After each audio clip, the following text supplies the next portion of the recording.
하나님의 말씀은 로마서 7장 7절부터 14절까지, 로마서 7장 7절에서 14절까지 교도하겠습니다. 그런즉, 로마서 7장 7절입니다. 그런즉 우리가 무슨 말을 하리요? 율법이 죄냐? 그럴 수 없느니라. 율법으로 말미암지 않고는 내가 죄를 알지 못하였으니 곧 율법이 탐내지 말라 하지 아니하였더라면 내가 탐심을 알지 못하였으리라. 그러나 죄가 기회를 타서 계명으로 말미암아 내 속에서 온갖 탐심을 이루었나니 이는 율법이 없으면 죄가 죽은 것이니라. 전에 율법을 깨닫지 못하였을 때에는 내가 살았더니 계명이 이름에 죄는 살아나고 나는 죽었도다. 생명에 이르게 할 그 계명이 내게 대하여 도리어 사망에 이르게 하는 것이 되었도다. 죄가 기회를 타서 계명으로 말미암아 나를 속이고 그것으로 나를 죽였는지라. 이로 보건대 율법은 거룩하고 계명도 거룩하고 어려우며 선하도다. 그런즉 선한 것이 내게 사망이 되었느냐? 그럴 수 없느니라. 오직 죄가 죄로 드러나기 위하여 선한 그것으로 말미암아 나를 죽게 만들었으니 이는 계명으로 말미암아 죄로 심히 죄되게 하려 함이라. 14절도 우리 같이 읽읍시다. 우리가 율법은 신령한 줄 알거니와 나는 육신에 속하여 죄 아래 팔렸도다. 오 하나님 아버지, 은혜를 감사합니다. 오늘 이 말씀을 통하여 하나님께서 우리에게 계시하시고자 하는 뜻을 바르게 깨닫게 하여 주시옵소서. 예수님 이름으로 감사하며 기도드리옵나이다. 아멘. 자, 매일 성경에는 13절까지를 끊어놨는데 제가 봤을 때 14절까지 끊어야 돼요. 왜냐하면 요 난이 오늘 우리가 읽었던 요 7절에서 14절까지가 전부 율법에 관한 말씀이에요. 율법. 자, 여기에 두 번에 걸쳐서 가상의 대상자와 질문을 하고 답변을 하게 나옵니다. 7절에 그런즉 우리가 무슨 말이야? 율법이 죄냐? 그럴 수 없는 아니다. 13절도 선한 것이 내게 사망이 되었느냐? 아니다. 그럴 수 없느니라.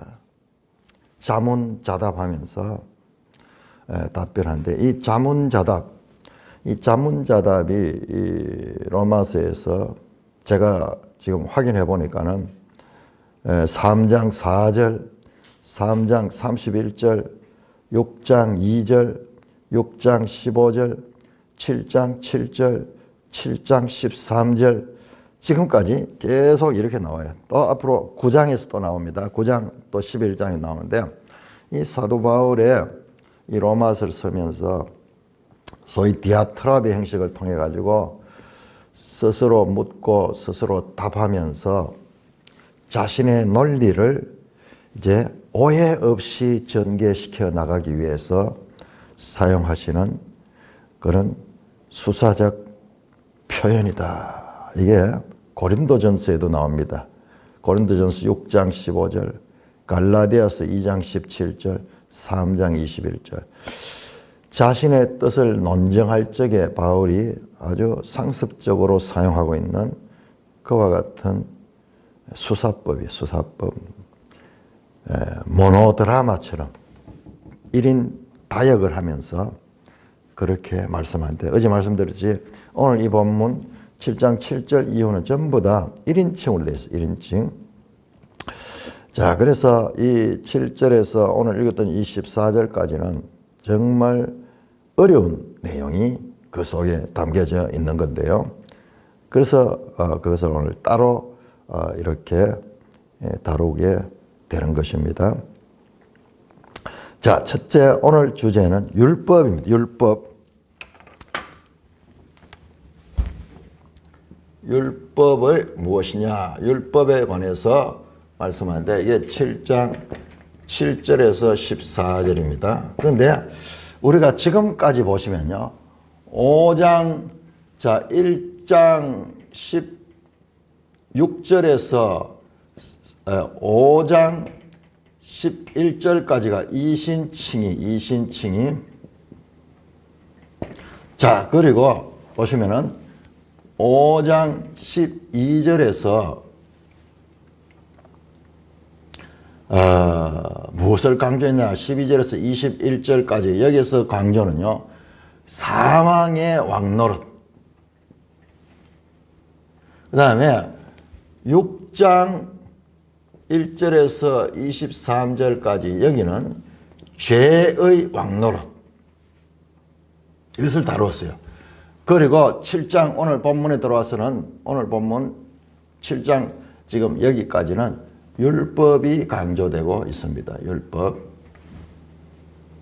자, 우리 한번 확인해 볼까요? 얼마나 사도 바울의 말씀이 논리적으로 그리고 점진적으로 그렇게 전개되면서 자신이 알리고자 하는 구원에 관한 바른 이해를 가르치는 거예요. 이 로마 교회에 보낸 편지이면서도 모든 시대의 그리스도인들에게 구원이 무엇인가를 바르게 설명하기 위해서 지금 이와 같은 것을 쓰는 거예요.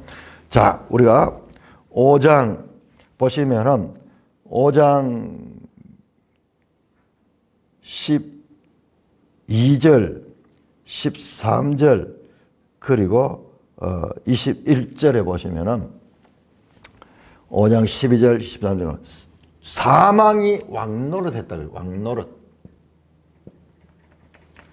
그 다음에 6장에서도 여러 번 나오는데 6장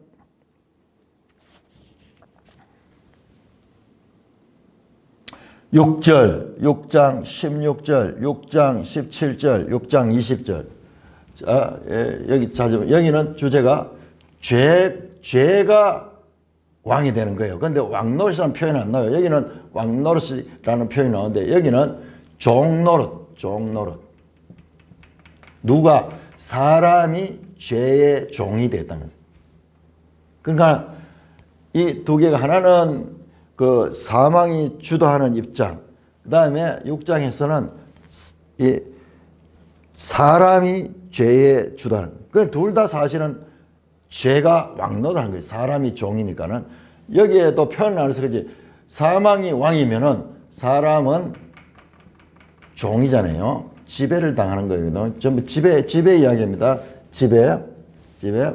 자, 여기도 마찬가지로 거꾸로 보면은 죄가 왕노릇한 거예요. 왕노릇.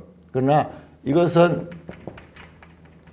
입장을 바꿔가 사람 입장에서 종노릇된 것을 강조하는 거예요. 그래서 죄의 종이라는 표현, 죄의 종. 사망이 왕. 같은 이야기예요. 자, 5장 12절, 13절 한번 볼까요? 5장 12절, 13절. 5장 12절, 13절. 우리가 제가 계속 이야기하면 로마서는 이건 문서로 기록되어 가지고 연구하도록 준 말씀이지 그냥 들어서 이해할 수 있는 말씀이 아니에요. 밑줄 치고 찾아보고 서로 연결을 봐야 되고 한 절 한 절도 어렵지만은 이 구조까지 봐야 되기는 정말 이게 쉽지 않은 거예요. 자, 5장 12절부터 자, 여기까지가 이신칭이라고 했죠. 5장 12절부터 주로 성화를 다루게 되는데 그 가운데 제일 먼저 나온 게 12절 보세요. 한 사람은 죄가 세상에 죄가 들어옵니다. 죄로 말미암아 사망이 들어가고 이와 같이 모든 사람이 죄를 지면 사망이 모든 사람이 이랬다. 자, 죄와 사망이 나왔죠. 그 다음에 보세요. 13절에 죄가 율법 있기 전에도 세상에 있었으나 율법이 없을 때는 죄를 죄로 여기지 않다. 5장 12절 13절에서 5장 12, 13절에서 죄, 사망, 율법이 먼저 마치 음악으로 치면은 서곡처럼 한번 슬쩍 나왔어요. 슬쩍 나왔다가 이제 그 본문이 전개되면서 5장 12절 이후로 어떤 면에서는 교리적으로 후반부에 이게 이 칭의로 나가면 칭의 이거는 8장까지 8장 39절까지 전부 성화를 강조하고 성화 거룩한 삶 성도의 삶 거룩한 삶을 강조하기 위해서 먼저 이것에 대한 바른 이해가 있어야 됩니다. 죄와 사망과 율법 처음에 슬쩍 나타났고 이제 그 내용이 전개되면서 이렇게 구체적으로 사망의 왕노릇됨 그 다음에 사람은 죄의 종으로 됨 그 다음에 이제 율법과 그 관계에 있어 가지고 지금 설명을 하고 있는 거예요. 그런데 죄와 사망과 율법은 이것은 불가분리적인 거예요. 불가분리적. 자, 죄의 결과로 사망이 들어왔고 이건 여러 번 반복했죠. 이거 하나만 해도 이거는 경천동지할 깨달음이에요. 이건 세상 사람들이 아무도 못 깨달은 거예요. 성경은 분명하게 말합니다. 일관되게 분명하게 저 창세기부터 시작해서 요한계시록까지 일관되게 성경이 66권이 다 가르치는 내용이에요. 그걸 딱 정리하는 거예요. 그 다음에 율법은 뭐냐? 그럼 율법이 죄를 드러나게 하는 거예요. 죄를 드러나게 해요. 죄의 결과는 사망이 되고 율법은 죄를 드러나게 하고 자, 이 세 개의 관계는 우로보노스처럼 서로 연결돼서 합체가 돼서 합체가 죄가 죄로 드러나려고 하면은 율법을 통해서 죄가 드러나게 되고 그 죄는 사망을 가져오고 이런 관계로 이렇게 되어 있는 거예요. 이게 우리를 구원을 설명하는 데 있어 가지고 이게 기본 전제가 되는 거예요. 구원은. 자, 그런데 우리가 여기에서 이 부정적인 면을 이렇게 봤죠. 그런데 이와 더불어서 계속 나오는 게 여기에 이 상태에서 우리가 은혜를 받았다. 또는 은사를 통하여 또는 선물을 통하여 이렇게 쭉 나옵니다. 자, 나오면서 그리스도 안에서 일어난 그와 같은 구원 사건을 설명을 하고 있습니다. 자, 이것과 그대로 대입시켜가지고 말씀하면은 자, 죄, 사망, 율법이죠. 자, 여기와 딱 대입시키면 죄와 대입되는 것은 의예요, 의. 그래서 그리스도 안에서 의의 종이 되었다. 죄의 종이 됐다. 의의 종이 됐다. 요 안에 내용이 나옵니다.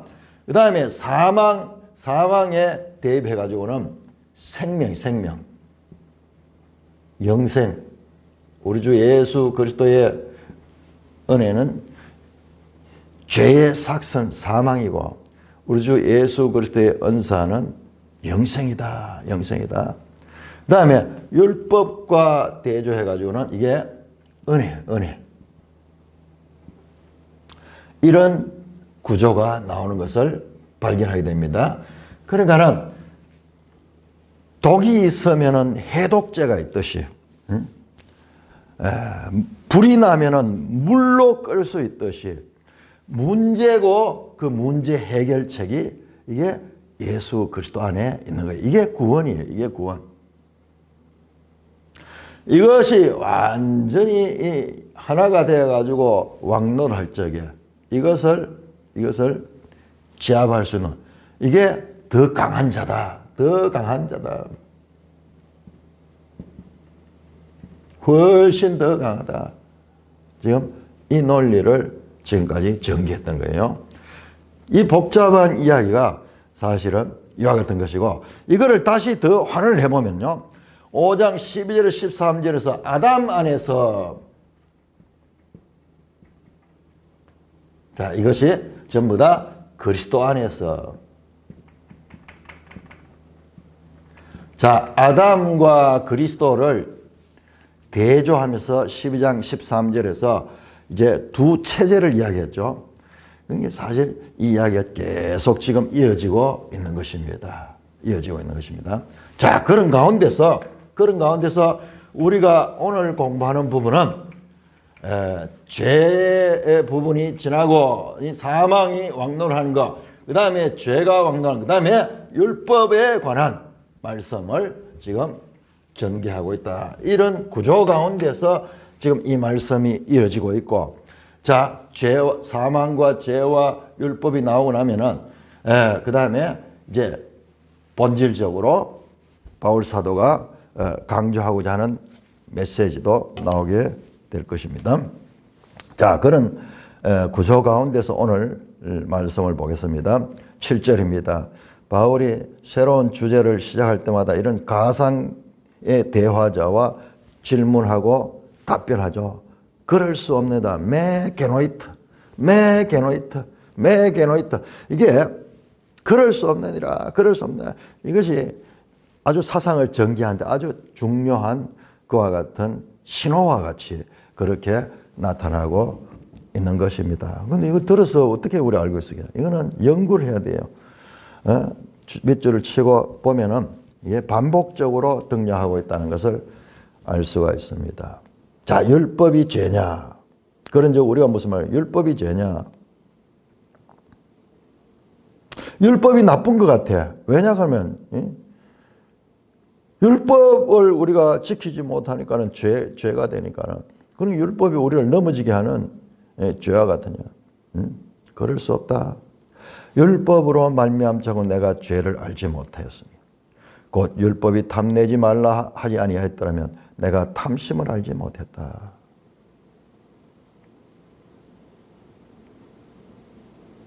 율법이 죄를 드러내기 때문에, 율법이 없었으면 죄를 알지 못했던 거예요. 자, 이 말씀도 계속 가르쳐 왔습니다. 여러분 한번 보세요. 이게 어떻게 중간중간에 마치 복선처럼, 영화 같은 데 복선처럼 중간중간에 이 말씀이 나타났습니다. 먼저 3장 20절 한번 봅시다. 3장 20절. 3장 20절에 이제 모든 사람은 죄인이라는 이 가르침이 끝나는 부분에서 20절 후반절에 율법의 행위로 그 앞에 어렵다 하실 육체가 없다. 그러니까 율법의 행위로서는 우리가 아무도 죄인임만 드러날 거야. 왜 그러냐? 율법으로는 죄를 깨닫게 하기 때문에. 율법은 죄를 깨우쳐주는 그런 기능을 하고 있다. 율법의 기능. 그 다음에 4장 15절 마찬가지. 4장 15절 율법은 진노를 이루게 하나니 율법이 없는 것은 범법도 없다. 죄에 대해서 하나님은 진노하시고 심판하십니다. 그러니까 그게 뭐냐? 그 죄가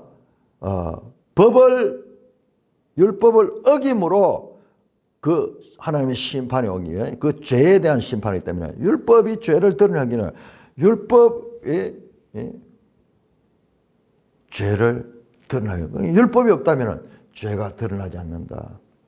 그 말씀을 군데군데서 해오고 있고 오늘 더 본격적으로 다루고 있습니다. 자, 이 말씀은 갈라디아서 3장 19절에도 동일하게 말씀합니다. 우리 한번 찾아봅시다.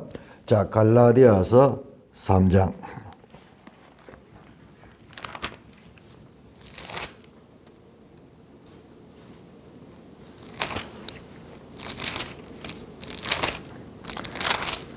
갈라디아 3장 19절.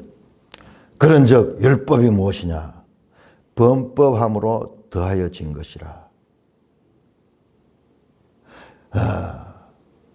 언제 천사를 통해 한 중보자의 손으로 배분지 약속하신 자손이 오시기까지 있을 것이라. 그러면서 여기에 율법에 대해서 다루고 있는데 여기에 더 자세하게 율법을 다루고 있어요. 3장에서. 자, 우리가 그러면은 갈라디아서에서 가르치는 말씀을 여기서 율법 개설적에 갈라디아서는 분명하게 무슨 율법? 모세 율법을 가르쳐요. 모세 율법. 그래서 이 갈라디아서를 먼저 우리가 보고 이 말씀을 보면은 더 확실하게 이해가 될 것입니다. 말씀드렸듯이 갈라디아서를 쓴 배경이 뭐냐 하면 율법 문제 때문에 썼는 거예요. 그러니까 갈라디아서 자체가 율법에 대해서 아주 깊이 다루고 있습니다. 2장 16절부터 갈라디아 2장 사람이 의롭게 되는 것은 율법의 행위로 말미암아 오직 예수 그리스도를 믿음으로 말미암다. 그리스도 예수를 믿는 이는 우리가 율법의 행위가 아니고 그리스도를 믿음으로써 의롭다 할 바이다. 율법의 행위로서는 의롭다함을 얻을 육체가 없느니라. 지금 우리가 지금 가르쳤던 내용이 지금 여기 다시 나와요. 다시 나와요. 자, 특별히 3장, 2장, 3장 전부 율법에 대해서 가르칩니다. 그 가운데서 자 3장 15절부터 우리가 22절까지 먼저 한번 보면요. 3장 15절 형제들아 내가 사람이 예대로 말하는 사람이 언약이라도 정한 후에는 아무도 패하거나 더하지 못하느니라. 이 약속들은 아브라함과 그 자손에게 말씀하신 것인데 여럿을 가리켜 그 자손들이라 하지 아니하시고 오직 한 사람을 가리켜 내 자손이라 했으니 곧 그리스도라. 내가 이것을 말하노니 하나님께서 미리 정하신 언약을 430년 후에 생긴 율법이 폐기하지 못하고 그 약속을 헛되게 하지 못하리라. 만일 그 유업이 율법에서 난 것이면 약속에서 난 것이 아니니라. 그러나 하나님이 약속으로 말미암아 아브라함에게 주신 것이라. 그런즉 율법은 무엇이냐? 범법함으로 더하여진 것이라. 천사들 통하여 한 중보자의 손으로 베푸실 것인데 약속하신 자손이 오시기까지라. 그 중보자는 한 편만 위한 자가 아니나 하나님은 한 분이시니라. 그러면 율법이 하나님의 약속들과 반대되는 것이냐? 결코 그럴 수 없느니라. 이 로마서 용법이 그대로 나오죠. 매 게노이터 만일 능히 살게 하는 율법을 주셨다면 의가 반드시 율법으로 말미암았으리라. 그러나 성경이 모든 것을 제 아래에 가두었으니 이는 예수 그리스도를 믿음으로 말미암는 약속을 믿는 자들에게 주리합니다. 자, 믿음이 오기 전에 우리는 율법 아래 매인 바 되고 계시될 믿음의 때까지 갇혔느니라. 자, 24절부터 읽어주세요. 24절도. 자, 24절, 25절을 제가 읽겠습니다. 이같이 보세요. 자, 율법이 하는 역할. 율법이 우리를 그리스도께로 인도하는 초등교사가 되어 우리로 하여금 믿음으로 말미암아 의롭다함을 얻게 하렵니다. 믿음이 온 후로는 우리가 초등교사 아래 있지 아니한다. 너희가 다 믿음으로 말미암아 그리스도 예수 안에서 하나님의 아들이 되었다. 지금 똑같은 걸 다루고 있죠. 이신 칭의와 그 다음에 율법과의 관계를 다루는데, 자, 믿음이 오기 전에, 다른 말로 하면 예수 그리스도가 오신 때를 가들고요. 그 이전에. 그러니까 율법이, 이게 지금 여기서 말하는 율법은 뭐냐 그러면은 17절에 나오죠. 430년 후에 생긴 율법. 그러니까 아브라함으로부터 430년 후에 생긴 율법. 아브라함은 믿음으로 의롭다함을 받았고 이 율법은 언제 생기냐? 모세 때 생겼는데 모세 때 생긴 거야. 그러니까 이게 아브라함보다도 한 430년 후에 시내산 언약이 있었는 거예요. 그래서 지금 여기서 말하는 율법은 그냥 세상 법을 가리킨 것이 아니고 이것은 모세의 법을 가리키고 있다. 그러니까 로마서 똑같죠. 그 아브라함이 율법을 받기 전에 믿음으로 말미암아 의롭다 함을 받았다. 그 말이 이 말이에요. 모세의 법보다도 430년 전에 하면 믿음으로 의롭다 하는 그 구원을 받는 거예요. 율법이 나기 전에 지금 여기서 말씀하는 율법을 보면은 율법은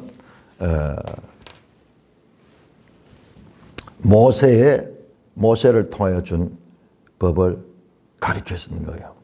자, 그래서 다시 본문으로 돌아갑니다. 7장 7절 후반절에 보면은 구체적으로 예를 듭니다. 예를 들어 곧 율법이 탐내지 말라 아니하였다면 내가 탐심을 알지 못하였으리라. 율법이 탐내지 말라. 이게 예수님 하나님 말씀 가운데 10계명 가운데 10번째 계명을 예를 들어 가지고 말합니다. 율법이 탐내지 말라 하지 아니했더라면 내가 탐심을 알지 못했다. 자, 율법과 탐심은 죄거든요. 죄. 자, 율법이 쫙 돌아오면요, 죄가 쫙 드러나는 거예요. 탐내지 마라 그러면은 내한테 있는 탐심이 쭉 발동하는 거예요. 도둑질 하지 마라 그러면은 도둑질 하려고 하는 마음이 탁 살아나는 거예요. 어제도 말씀드렸죠. 이 청소년 입장 불가 그러면 청소년들이 가고 싶은 마음, 호기심이 발동되면서 가고 싶은 말씀이 생각이 나는 거예요. 그래서 율법이 없으면은 죄가 그냥 존재하고 있음에도 불구하고 그냥 표현이 되지 않는데, 근데 율법이 딱 들어오면은 죄가 쫙 살아나는 거예요. 죄가 활성화되는 거예요. 어제 예를 들어 루터는 카바이트를 이야기해요. 카바이트. 요즘 젊은 사람은 무슨 말인지 전혀 모를 거예요. 카바이트. 그 어디서 나온지 모르지만 무슨 이 흙덩이 같이 그런 거예요. 허예 뭐 그런 걸 기억나는데, 그게 물이 들어가면은 거기서 불이 생겨가지고 그 불을 켤 수 있는 거예요. 물이 불을 내는 것이 아니고 카바이트 안에 그 불을 가지고 있는 그 속성을 가지고 있는데, 물이 거기에 접촉이 되면은 그 불이 발생하는 거예요. 그것처럼 자, 율법과 죄. 그러니까 이거는 우리가 전혀 생각하지도 못하는 그냥 살아가고 있는 그런 현상을 본질을 가지고 설명해 주는 거예요. 본질적으로 설명하고 있는 거예요. 우리는 그냥 뭐 본능적으로 죄를 짓고 이렇게 살아가면서 알지 못했는데 그 부분을 명확하게 지금 정리해 주는 거예요. 자, 8절입니다. 그러나 죄가 기회를 타서 계명으로 말미암아 내 속에서 온갖 탐심을 이뤘나니 이는 율법이 없으면 죄가 죽은 것이라. 무슨 말씀입니까? 자, 죄가 기회를 타서 계명으로 말이에요. 이게요, 참 번역도 어렵고 내용도 어려운 내용이에요. 자, 요거를 더 원어적으로 번역을 하면요, 죄가 계명으로 말미암아 기회를 타서라고 번역하는 것이 더 이해하기 좋아요. 뭐 그러나 저러나 어렵죠. 자, 이 어떤 면에서는요, 성경에서 제일 어려운 내용이에요. 지금 그걸 우리가 다루고 있는 거예요. 자, 다른 구속사의 큰 이야기들도 뭐 어려운 내용들이 있지만은 그거하고 이건 완전 로마서는 달라요. 한 개인의 마음 속에 깊이 들어가는 거예요. 자, 복음서라든지 저 역사서는 저 구속사 역사 가운데서 이루어져가는 하나님의 큰 역사를 이야기한다면, 로마서는 지금 어디 가냐, 그 가운데 한 죄인, 한 인간, 이 하나님의 구원 대상 한 인간의 마음 속에 깊이 들어가는 거예요. 이거는 막 현미경으로 들여다보고 있는 거고, 저 구속사는 세계 역사 전체를 들여다보고 있는데, 지금 여기는 그런 부분이에요. 우리가 전혀 생각하지 못한 우리의 심리를 지금 파악하는 거예요.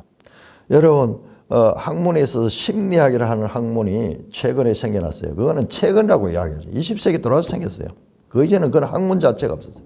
그런데 2000년 전에 로마서는 인간의 심리의 깊은 면을 지금 현미경으로 들여다보면서 우리에게 보여주고 있는 것입니다. 자, 죄가 기회를 타서 계명으로 말미암아 내 속에 탐심을 했던 죄를 짓도록 하는 탐심. 이게 들어오면 우리 속에 있는 이 죄가 활성화되는 거예요. 탐심이 막 일어나는 거예요. 자, 이 말씀이 얼마나 중요하냐. 11절도 똑같이 나옵니다. 11절도 죄가 기회를 타서 계명으로 말하면 나를 속였다. 자, 죄는 계명을 통하여서 기회를 타고 우리에게 들어온다. 이거는요, 우리는 의식하지 못하고 이 짓을 하고 있는데 이것을 알려주는 거예요. 여러분, 우리가 현대 이 철학자들이 사람의 생각 있잖아요. 사람이 생각이 어떻게 이루어지는가. 우리는 생각하면서 알죠.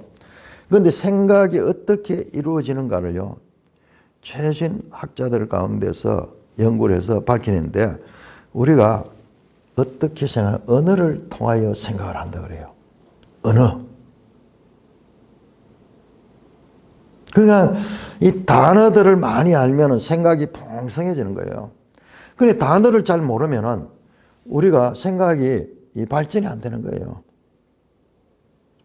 그러면 우리가 생각해 본 적도 없는 거예요. 생각해 본 적도 없는 거예요. 가장 근원적이고 단순한 인간에 대한 문제에 대한 것을 우리는 모르고 사는 거예요. 모르고 그냥 사는 거예요. 저 별나라까지 가는 과학기술을 가지고 있음에도 불구하고 인간 속에 있는 이런 부분에 대해서는 무지한 거예요. 너무나 놀라운 컴퓨터 프로그램을 만들어서 세계를 지금 인터넷으로 이렇게 변화무쌍하게 하면서도 인간의 생명 자체에 대해서도 그 본질에 대해서는 무지하고, 또한 생명은 만들어내지 못하는 거예요. AI를 통해 가지고 뭐 다 만들어내도 정말 풀 한 포기도 만들어내지 못하는 것이 인간의 무지예요. 무지. 그 부분을 지금 그 가운데서도 죄가 어떻게 나오는가를 지금 말씀하고 있는 거예요. 8절하고 11절은요. 11절은 죄가 간악하고 우리에게 악을 부추기는 그런 역할을 하고, 우리 속에 잠재되어 있던 그 탐심을 발동시키는 거예요. 발동시킵니다. 그리고 11절을 보니까는 죄가 나를 속이는 거예요. 계명으로 말미암아 나를 속이고 거짓으로 그렇게 속입니다. 사기를 치는 거예요. 자, 계명이 탐심을 만들어낸 것이 아니고 죄가 우리 속에 있던 사람의 죄성을 그렇게 드러냈다는 거예요. 드러냈다는 것입니다. 뿐만 아니라 11절에 보니까는 죄가 계명을 통해서 나를 속이는 거예요. 속이는 거예요. 자, 속이다. 거짓이죠. 거짓. 사기. 자, 이게 근원으로 들어가는 거예요. 이 본질적인 문제가 이게 창세기 3장으로 창세기 3장.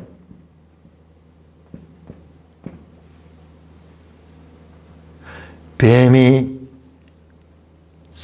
만드는 피조물 가운데서 가장 간교하더라. 속이는 사기꾼이라고 사기야.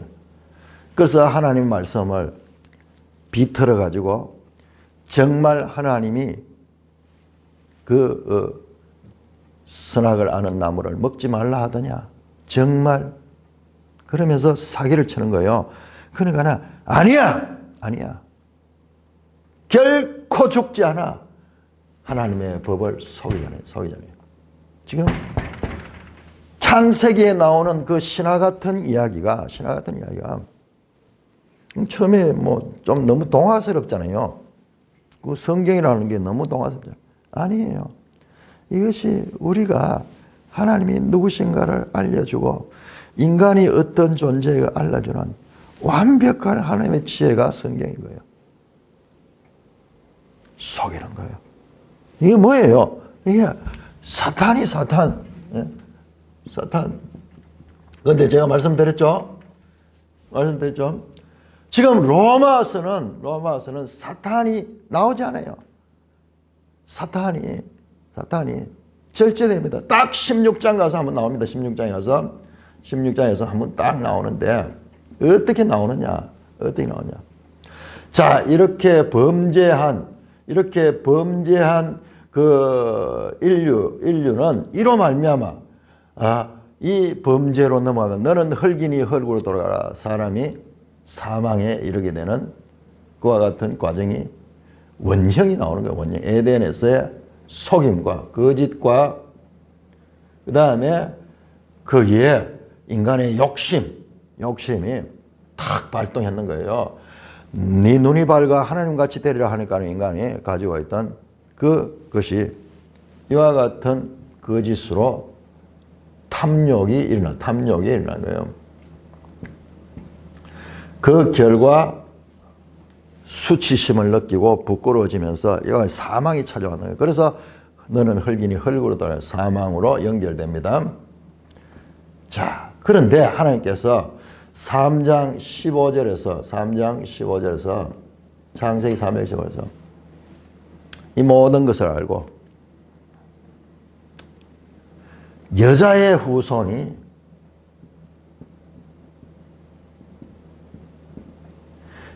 이 속이는 사탄은 뱀으로 나왔죠.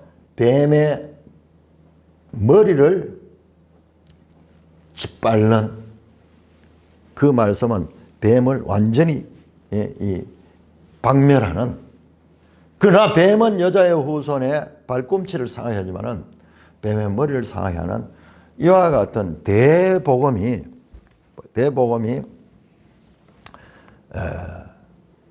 창세기 3장에 나오는데 딱 그 부분을 우리 로마서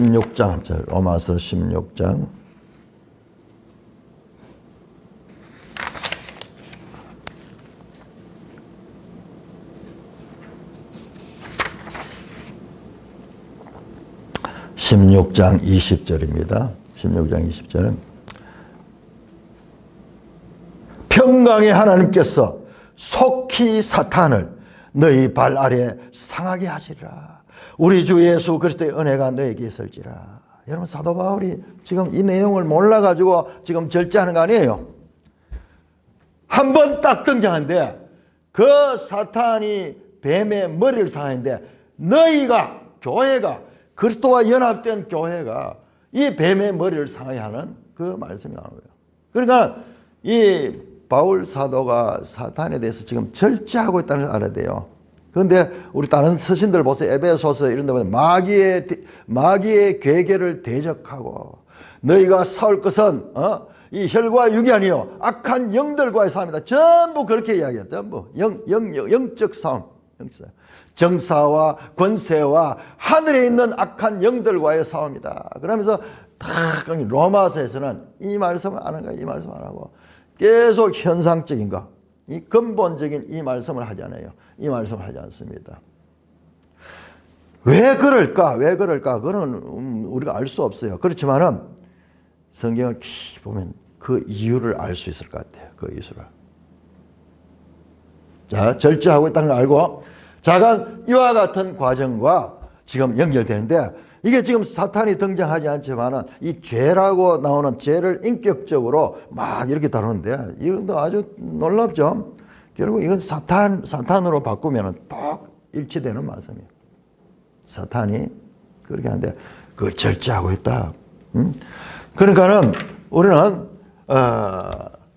죄, 사망, 사탄, 항상 이건 연결된 개념으로 봐야 되는 겁니다. 이거는 세상은 죽었다 깨도 알 수 없는 부분이에요. 그래서 성경은 근본부터 이야기를 출발하면서 끝까지 일관되게 제일 마지막에 계시록 보면은 이 사탄이 결박되어서 사탄이 무정행에 갇히는 게 나오잖아요. 그러면서 이제 우리를 사망으로 갈구한다. 그 사망이 다시 없는 그와 같은 구원의 찬송이 울려 퍼지게 되는 거죠. 자, 계명은 뭐고 율법은 뭐냐? 또 헷갈리죠? 8절에 보면 계명으로 말미암아 내 속에서, 자, 계명은 엔톨레라는 헬라어고요. 율법은 노모스인데요. 자, 율법의 강론들이 계명이잖아요. 뭐 하지 말라. 전체는 율법이고. 그러니까 이 두 개가 같은 거예요. 앞에 마치 몸과 몸의 지체처럼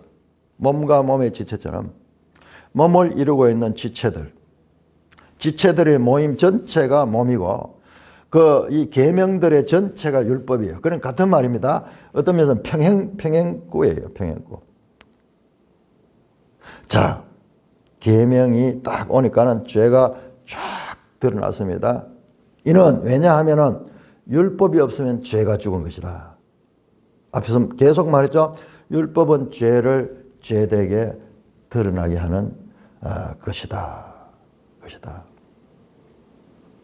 이거는 앞에서도 나왔고 계속 보면 됩니다. 자, 그러면서 전에는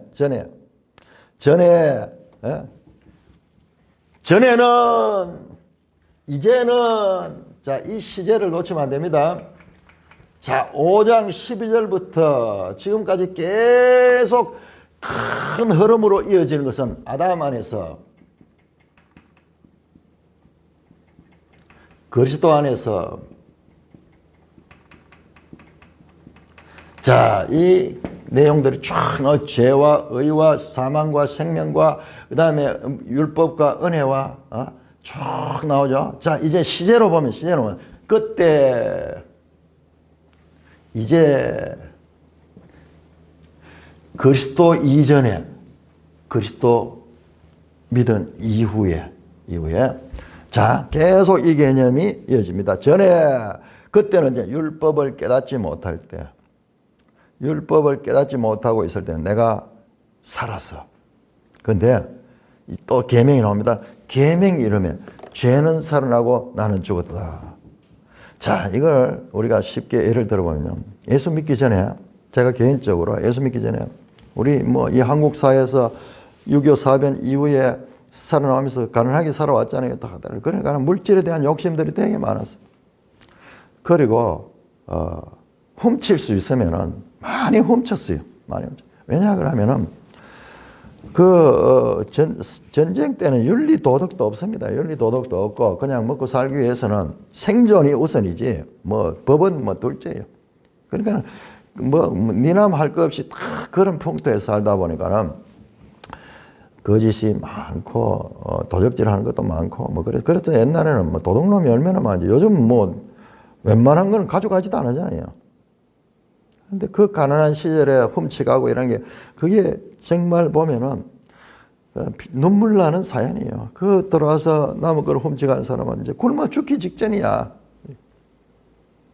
그런 가운데서 제 속에도 이 탐심이 많고 도둑질하는 그 습성이 있었어요. 어떤 가게 같은 데 가지고도 기회가 되면은 슬쩍 훔쳐가고. 그런데 가만히 생각해 보면은 꼭 그것이 필요한 것도 아닌데 훔치는 거예요. 도백이라는 것이.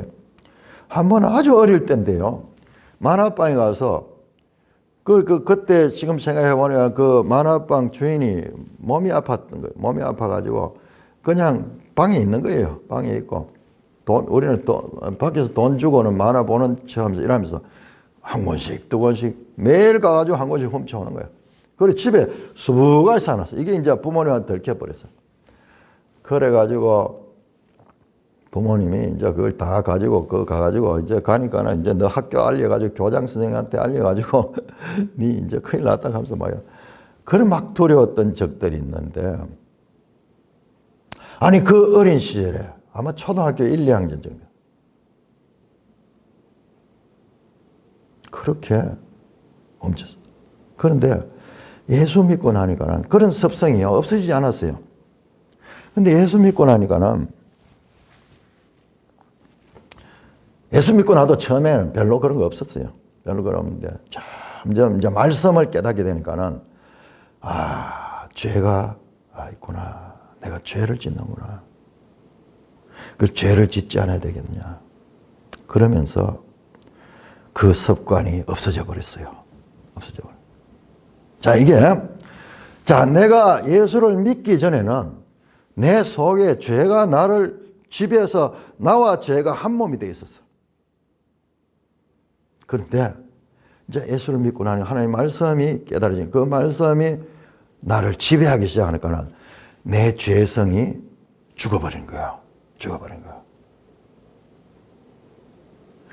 그래도 탐심이 없는 거 아니에요. 지금도 어디 가면은요, 너무 좋은, 지금 내가 요즘 이런, 이 식물이나 이런 데 관심이 많으니까, 야, 좋은 것이 길거리에 이게 임자도 없는 것이 길거리에 있어. 그런데, 딱 보면, 저거 내 차에 싣고 가가지고 집에 갖다 놓으면 되겠다. 그런 생각이 훅 드는데요. 그런데 한편으로 하는 말씀이, 그러면 안 돼. 안 보면은 또 잊어버린대. 또 보면 또 생각이 나. 주인 없는 거네. 주인 없는 거네. 그런데 내 속에 또 그런 탐심이 나요. 그런데 이걸 완전히 반복되면서 죽여버렸어요. 그러니까 이제 그걸 봐도 그냥 넘어가는 거예요. 그러니 내 속에서 법이 살아있으면은 내 죄성이 죽게 되고, 그러나 그 죄가, 법이 없으면은 내 죄가 나를 지배해버린 거예요. 지금 그거예요. 그러니까는 계명 이름에 죄는 살아나고 나는 죽었다. 죄에 대한 의식이 커지는 거예요.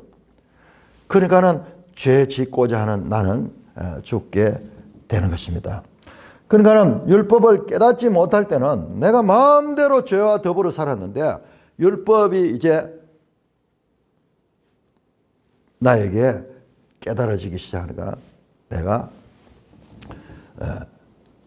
죽게 되었다. 그런 표현입니다. 여기서 죽었다 하는 표현은 이게 이제 멸시되고 억제되고 그렇다는 이야기지, 실제로 우리 이 육신을 가지고 있잖아요. 가지고 있기 때문에 여기서 소위 계속 우리 여기서 뭘 알아가면 여기서 지배력을 알아요. 지배력을 표현하고 있다. 누가 지배를 하냐? 왕노를 한다, 종노를 한다. 전부 지배력이잖아요. 지배력. 바실레우가 하는 이 지배력을 가리키는 거예요. 자, 그때는 내가 죄와 더불어서 마음대로 부담 없이 그렇게 죄를 지었는데 이제는 법이, 하나님의 말씀이 나를 지배하게 되니까는 죄를 짓지 못하는 거예요. 지배력의 차이가 나요. 누가 주인이냐 따라가지고 그때와 이제는 이와 같은 차이가 있는 것입니다. 그러니까는 만약 율법이 없었다 그러면 죄를 죄로 여기지 않는 거예요. 계속 여전히 죄 가운데서 그렇게 되겠죠. 오늘날 이런 예를 들은 것은 아주 작은 것이고, 오늘날 세상에 정치인들이 전부 감옥 가고 문제되고 하는 게 전부 이 문제 아니에요. 사실 부정한 거. 죄된 것들을 그냥 딴 사람 모를 때 이리 받는 사람과, 그러나 어떠한 관계에서도 하나님의 말씀을 가지고 그것을 배격하는 사람. 나중에는 그 작은 죄의 유혹을 받아가는 게, 죄의 유혹에는 반드시 심판이 오는 거예요. 심판이. 비참하게 되는 거예요. 돈 봉투 국회의원들 300만 원씩 받았다 하는데 그 사람들한테 300만 원 돈도 아닐 거예요. 근데 그것 때문에 지금 큰 공경에 취하게 되는 그런 모습을 보게 되는 거죠. 이게 아주 작은 예지만 확산시켜보면 온 세상 가운데 그와 같은, 그러니까는 법이 분명한 나라에는 죄가 없어지는 거 아니에요. 죄가 약합니다. 그러나 법이 흐릿하면은 죄가 판을 치는 거예요. 부정부패가 판을 치는 거예요. 그러니까 엄격한 법 집행이 중요합니다. 자, 지금 그런 말씀으로 연결이 됩니다. 죄는 율법의 금지, 율법이 하지 마라 그러면요, 그거를 탁 타고 그렇게 발동합니다. 죄 가운데 살 때는 죄 의식을 못하지만 하나님을 믿으면 죄에 대해서 민감해지는 것도 전부 이런 원리예요. 그러니까 우리는 그냥 삶으로 그냥 살아가면서 우리가 이 살아가는 이야기인데 이거를 분석하잖아요. 쫙 분석해가지고 그게 죄 문제와 연관이 있어. 누구도 할 수 없는 일. 오직 하나님만이 우리의 영혼을 해부해서 그것을 지금 분석해서 우리에게 말씀해주고 있는 것입니다. 어마어마하게 중요한 내용이에요. 이게 작은 이야기지만 이게 분명히지만 모든 삶의 삶과 연관에서는 지배력의 문제를 지금 가르치고 있는 것입니다. 10절입니다. 자, 생명에 이르게 할 계명이 내게 도리어 사망에 이르게 한 것이다. 자, 생명에 이르게 할 계명, 율법 지금 같은 것으로 묶어서 보세요. 자, 율법은 우리에게 생명에 이르게 하는 것이에요. 이게 무슨 말이냐? 율법 때문에 우리가 또 죄에 들어가고 그랬는데 이 말은 무슨 말이야? 율법의 원래 뜻이 그렇다 이 말이에요. 원래 뜻이. 자, 이걸 구별해야 됩니다. 율법이 나쁜 것이 아니고 율법은 하나님께서 주신 것이고 율법은 우리를 구원하는 거예요. 우리가 율법을 온전히 지키면 구원을 받을 수 있는데 우리가 죄인이기 때문에 내가 율법을 못 지키는 게 문제지. 율법 자체는 선한 것이고 뒤에 나옵니다. 의로운 것이고 율법 자체는 좋은 것이다. 단지 그 율법을 만나게 될 때 내가 죄인이라서 죄가 드러나서 나의 문제가 드러난 거지 율법 자체가 그렇지 않다. 그 말씀하는 거죠. 자, 그러면 생명에 이르게 할 계명이 뭐냐? 자, 레위기 18장 우리 한번 레위기 18장. 자, 우리는 앞에서 사망, 죄, 율법을 나란히 놓고 이게 서로 연결되어 있다고 봤기 때문에 죄와 사망은 똑같이 율법도 이와 같은 것으로 생각하시는데 차원이 다릅니다. 자, 레위기 18장 5절 레위기 18장 5절 보세요. 자, 너희는 내 규례와 법도를 지켜라. 이 규례가 계명. 그다음에 법도 율법이에요. 이 같은 말입니다. 너희 몸에 지책하는 말과 같은 거예요. 몸과 지책 같듯이 네 규례와 법도를 지키라. 이게 율법 전체가 율법입니다. 사람이 이를 행하면 그로 말미암아 살리라. 나는 여하라. 율법을 온전히 지키면은 사람이 구원을 받게 되는 거예요. 살게 되는 거예요. 그래서 율법을 주신 것은 정말 이 율법은 하나님의 말씀이고 생명으로 이끄는 그와 같은 법인 거예요. 자, 이 말씀이 얼마나 중요한지 느헤미야 9장 19절, 에스겔 20장 여러 군데 다루고 있습니다. 자, 우리 신약에서 로마서에서 볼까요? 로마서 10장 5절. 로마서 10장 5절 한번 해요. 로마서 10장 5절. 10장 5절. 모세가 기록하되 율법으로 말미암아 의를 행하는 사람은 그 의로 살리라 하였거니와. 지금 레위기 이 말씀을 지금 가지고 말씀하는 거예요. 율법을 온전히 지키면은 의롭다함을 받는 거예요. 율법은. 그런데 사람은 죄가 있기 때문에 그 율법을 온전히 지키지 못하는 건 율법이 사람의 죄인됨을 드러내니까는, 그러니까 이 율법이 나쁜 것처럼 그렇게 오해하죠. 우리의 사고는 아주 이분법적인 그런 사고가 많아서 그렇게 생각했는데 그게 아니다 하는 거예요. 율법의 본질은 생명에 이르게 할 계명이다. 그런데 그것이 도리어 사망에 이르게 하는 것이 되었다. 우리 죄를 드러내니까는 우리가 결과적으로는 죄의 삭선 사망이 이르게 되었다는 것입니다. 이로보건대 자 설명합니다. 율법은 거룩하며 계명도 거룩하며 의로우며 선하도다. 율법은 정의합니다. 율법은 거룩한 것이야. 그리고 계명도 거룩한 것이야. 거룩할 뿐만 아니라 의롭고 선하도다. 야 보세요. 거룩, 의, 선 이게 전부 뭐예요? 이게 전부 하나님께 속한 거예요. 이게 그리스도 안에서 이루어지는 거예요. 그리스도 안에. 여기는 불순종, 불의, 불선 전부 그거고 여기에 이거. 그 율법 자체는 자 여기서 선하다 하는 이것이요. 이게 뭐냐면 아가토스야. 아가토스가 뭐냐? 마태복음 7장 11절에서 제가 강조했던 그 말씀이에요.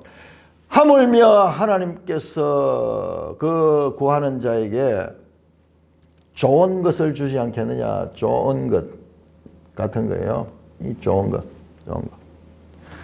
거룩하고 이거 하나님의 속성입니다. 거룩할 성자. 의 하나님의 것입니다. 선 전부 아가토스 좋은 거. 율법 자체는 좋은 것이고 하나님의 말씀이다. 이로보건대 율법은 거룩하고 계명도 거룩하며 의로우며 선하다. 13절입니다. 그런즉 선한 것이 내게 사망이다. 자, 선한 것 이 가운데서 한 가지를 뽑아냅니다. 아가토스. 이게 하나님의 속성이 하나님의 속성. 선한 선생이여 내가 어떻게 하면 영생을 얻겠습니까? 물었을 때 선한 분은 하나님 한 분밖에 없다. 그 아가토스입니다. 전부 선한 것, 좋은 것, 성령 하나님이잖아요. 하나님, 삼위일체 하나님. 결론을 12절입니다. 그래서 율법을 정의합니다. 그런즉 선한 것이 내게 사면 그럴 수 없다. 오직 죄가 죄로 드러나게 하여 선한 그것으로 말며 나를 죽게 만들었으니 이는 계명으로 말며 죄로 심히 죄되게 한다. 율법은 죄가 죄를 드러내는 그와 같은 역할을 반복해서 지금 이야기를 하죠. 우리가 이런 것을 전혀 생각하지 못한 것을 율법이 죄가 죄라는 것을 드러내는 거다. 자 여기서 우리가 한번 생각해 보세요. 이거 어마어마한 내용이에요. 자 보세요. 모세 시대에 율법이 주어졌잖아요. 모세 시대에 율법이 주어졌죠. 그래서 출애굽하고 그렇게 했지만은 이스라엘 백성들이 망했어요. 끝에 구약 성경의 끝은 망하는 거죠. 그거 왜 망하느냐? 바로 그들이 하나님의 법을 불순종했기 때문에. 자, 그 이야기는 뭐냐 하면 이스라엘 역사는 법을 가지고 있음에도 불구하고 불순종했는 역사예요. 그래서 구약 성경은 사람의 죄를 드러내는 죄성, 이스라엘의 죄성이에요. 이 죄성이란 것이 뭐냐 그러면은 이게 무능한 거든요. 두나마이거든요. 자, 이건 성경 전체 이야기입니다. 무능한 존재가 되는 거. 그래서 사람은 할 수 없는 거예요. 그래서 예수 그리스도가 이 땅에 오신 거예요. 지금 이 말씀은요, 작은 이야기를 하는 거지만 성경 전체를 지금 압축하고 있는 거예요. 자, 구약 성경 이스라엘 역사는 실패의 역사입니다. 죄의 역사입니다. 그 결과로 나라를 잃어버리고 망하게 되어버렸어요. 율법이 주어져도 불순종하는 사람으로 말미암아서 그 결과가 이스라엘이 모델로 보이는데 실패로 끝이 나. 사람으로는 할 수 없다. 그럼 뭐냐? 오직 하나님만 할 수 있다. 지금 이 신칭이고 그 다음에 그 산상수훈의 가르침도 전부 그거였잖아요. 지금 그와 연결되는 거예요. 자, 죄가 죄로 드러나기 위해서는 선한 그것이 율법입니다. 율법. 율법 선한 그것으로 말며 나를 죽게 만드니 이는 계명으로 말며 죄로 심해지다. 자, 선한 것 하나님 것입니다. 하나님 것. 그러니까는 선한 것을 받아야 돼. 선한 것. 그게 성령을 통해서 우리에게 주는 거예요. 성령을 통해서 주는 거예요. 자, 이거는 구약은 우리의 한계를 다 보여주고 이스라엘 역사는 인간의 한계를 보여주고 그 자체에서도 다시 로마서에 돌아가 모든 인간은 죄인이다. 그것을 보여줬잖아요. 보여주고. 그런데 그 죄인들이 착각하고 있어. 착시 현상을 가지고 자기 의를 가지고 거짓으로 외식하면서 자기가 죄인인 것을 알지 못하고 의인이라고 하니까는 그들이야말로 가장 하나님을 대적하는 자들인 거죠. 그것을 드러내고 있습니다. 자, 14절. 우리가 율법은 신령한 줄 알아. 끝에 가서요. 율법을 신령하다. 신령하다 하는 말이 이게 푸뉴마티코스예요. 푸뉴마티코스.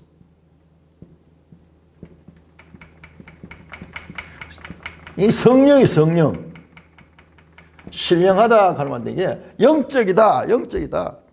이게 8장에 가면 성령을 가리킬 때 전부 이 단어가 푸뉴마티코스. 율법이 신령한 것이다. 그 말은요. 하나님 것이다. 그런데 문제는 율법은 신령한 영적인 하나님에 속한 것인데 나는 육신에 속하여 죄 아래 팔렸다. 완전히 전체 성경 내용이 압축됩니다. 자, 하나님의 법은 신령한 것이고 의로운 것이고 선한 것이고 모든 이게 하나님께 속성이야. 이 하나님의 속성, 푸뉴마티코스, 신령하다.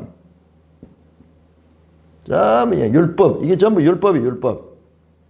그런데 나는 죄인이다. 나는 죄 아래 팔려 있구나. 결론적으로 14절에서 그와 같은 결론을 도출해 내고 있습니다. 우리는 율법은 신령한 줄 알아요. 나는 육신에 속하여. 자, 육신이라는 단어가 나왔습니다. 사르키코스. 자, 이 육신은 단순한 이 몸을 가리키는 것이 아니라, 이를 가리키는 게 아니라, 하나님 없는 죄성의 인간. 절망적인 인간. 여기에 무엇이 들어와야 되냐? 여기에 하늘의 은혜가 들어와야 돼요. 하나님의 것이 거기에 들어와야 돼요. 거기 들어와야 돼요. 율법은 우리가 이런 존재란 것을 사람은 어찌할 수 없는 절망적인 존재라는 것을 드러내게 하는데 아주 중요한 역할을 했는 거예요. 그래서 모세법이 아까 갈라디아서 봤잖아요. 이게 언제까지 유효하다고? 약속하신 자손이 오실 때까지. 그러니까는 그때는 예수 그리스도 이전과 예수 그리스도 이후 이때는 율법 아래 있었는데 그 율법 아래서 전부 죄인으로 드러난 그때예요. 그래서 이 율법이 하지 못한 것을 하나님께서 우리에게 하게 하시는 그것이 8장의 핵심 내용이 됩니다. 거기 나가기 전에 또 좀 더 이 문제를 더 깊이 다루는 것이 우리가 내일 한번 살펴보도록 하겠습니다. 결론입니다. 율법은 신령하다. 율법은 거룩하다. 율법은 선하다. 율법은 의롭다. 그러나 사람은 그로 인하여 죄인 됐다는 것이 명확하게 드러나게 됐다. 이스라엘 전 역사, 구약 전 역사가 이거예요.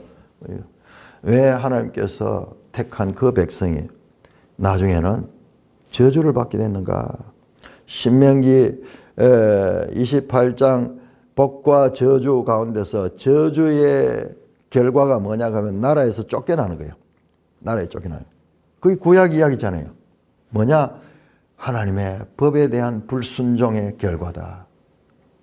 그러므로 이스라엘 역사는 위대한 하나님의 백성들의 영웅담을 가리킨 것이 아니라 이와 같은 하나님의 택함을 받고 하나님의 인도함을 받았더라도 불순종하는 말로 망했던 모델을 보여주는 거예요. 이게 모든 인간의 이 실존적인 상황이에요. 그러므로 이 율법 외에 이 율법으로서 우리 인간이 죄만 드러나니까는 율법 외에 하나님의 한 의가 우리를 새롭게 해야만 새롭게 해야만 구원에 이를 수 있는 것이야. 그래서 율법 조문의 무거운 것으로가 아니고 영의 새로운 것으로 해야 된다.